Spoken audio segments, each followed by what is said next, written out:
Bonjour à tous, dans ma chaîne YouTube Monsieur Intelligent. On reste toujours dans le même projet, le projet 2. Je réalise avec mes camarades un dossier documentaire pour expliquer les progrès de la science et leurs conséquences. Séquence numéro 3. J'explique le dérèglement du climat. Séance numéro 3. Vocabulaire. Leçon. Les antonymes. La situation problème mentionne quelques conséquences du réchauffement climatique. La réponse. Le réchauffement climatique provoque la fonte des glaciers. Il entraîne l'élévation du niveau de la mer en provoquant des inondations.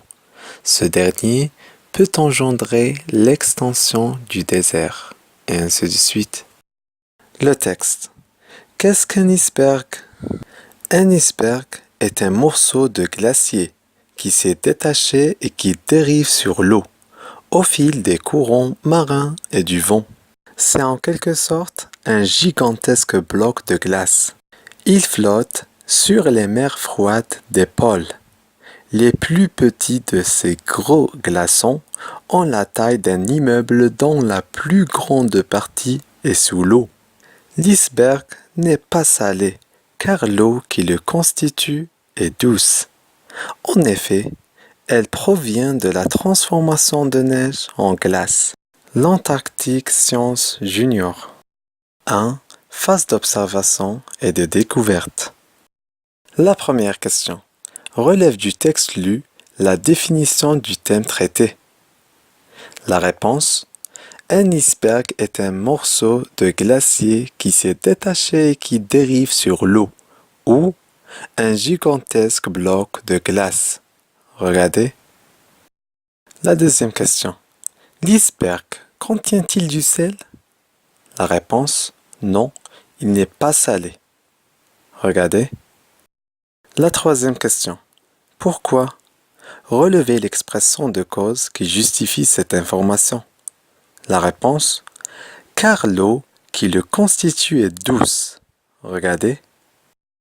2. Phase d'analyse. La première question.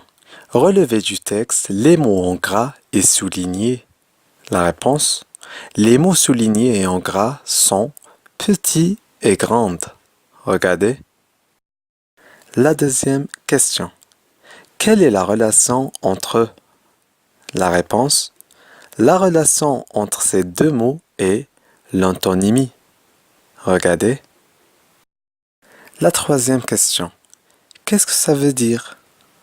La réponse, c'est-à-dire chaque mot possède le sens contraire de l'autre. Grand, petit. La quatrième question. Quelle est la nature grammaticale de ces mots? La réponse, ces deux mots sont des adjectifs qualificatifs. La cinquième question. Identifiez le genre et le nombre de ces mots. La réponse, petit.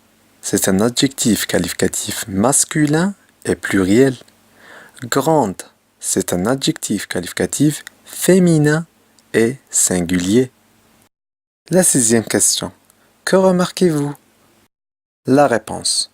On remarque que les antonymes ne possèdent pas forcément le même genre et le même nombre. La septième question. Donnez l'antonyme de l'adjectif qualificatif correct en ajoutant le préfixe de négation qui convient, mal, un ou des. La réponse.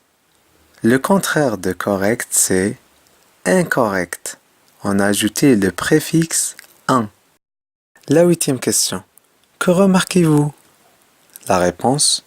Des fois, on doit ajouter des préfixes à certains mots pour former leurs antonymes. 3. Phase de fixation.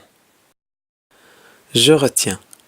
Les antonymes sont des mots de même nature, mais qui s'opposent au sens.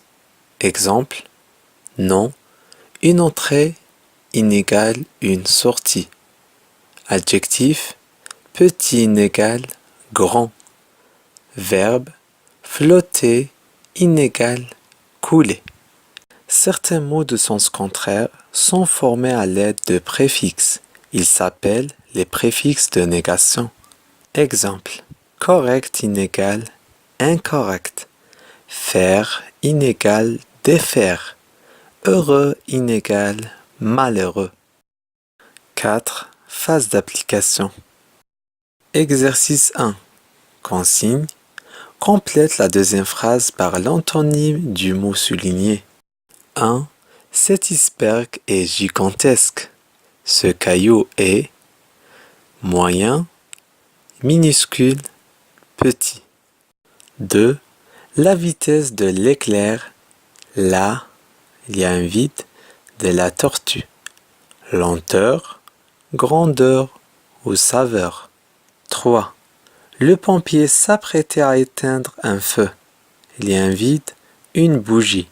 Déplacer, allumer, changer. 4. Il faut interdire le tabac. L'aiguilleur du ciel va, il y a un vide, cet avion à atterrir. Autoriser, placer, arriver. On commence par la première phrase. Alors, qu'est-ce que vous avez choisi? Très bien, c'est minuscule. Et pour la deuxième phrase, qu'est-ce que vous dites? Très bien, la lenteur de la tortue. Et pour cette phrase, très bien, c'est allumé. Il reste que la dernière phrase. Alors, qu'est-ce que vous dites? Très bien, c'est autorisé. C'est la fin de notre cours et j'espère que cette vidéo vous plaît. À bientôt. Au revoir.